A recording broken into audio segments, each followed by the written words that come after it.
$2.3 ارب کی فنڈنگ حاصل کی، جس کی قیادت معروف عالمی وینچر کیپٹل فرمز جیسے ایکسل اور دیگر نے مشترکہ طور پر کی۔ اس کے بعد کمپنی کی مجموعی مالیت $29.3 ارب تک جا پہنچی ہے۔ $29 ارب۔ سعودیہ ہمیں کتنا دے رہا ہے؟ $8 ارب، اور ہم شکر گزار ہو رہے ہیں۔ تو یہ دنیا میں تیزی سے ترقی کرنے والی اے آئی اسٹارٹ ایپس میں نمایاں مقام ان کو مل چکا ہے۔ کرسر کے مطابق کمپنی کی سالانہ آمدنی $1 ارب سے تجاوز کر چکی ہے۔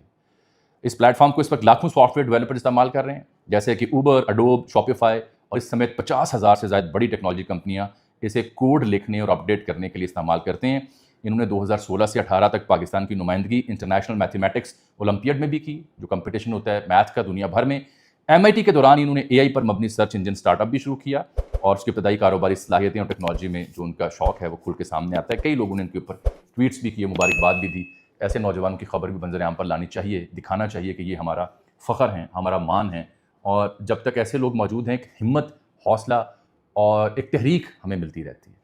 تو میرا ذاتی طور پر تجربہ یہی ہے کہ بدلتے ٹرینڈز کے ساتھ، بدلتے ماحول کے ساتھ روایتی تعلیم کی بجائے جو جدید صورتحال ہے، جیسے اے آئی از دا فیوچر، اے آئی میں انویسٹ کروائیں۔ اے آئی سے مراد یہ نہیں کہ آپ اے آئی سیکھنا شروع کر دیں، اس کی بنیاد ہمیشہ میتھمیٹکس رہے گی۔ جتنے بھی ایکسپرٹ سے میری بات ہوئی، میتھمیٹکس جو ہے وہ اس کی کور رہے گی۔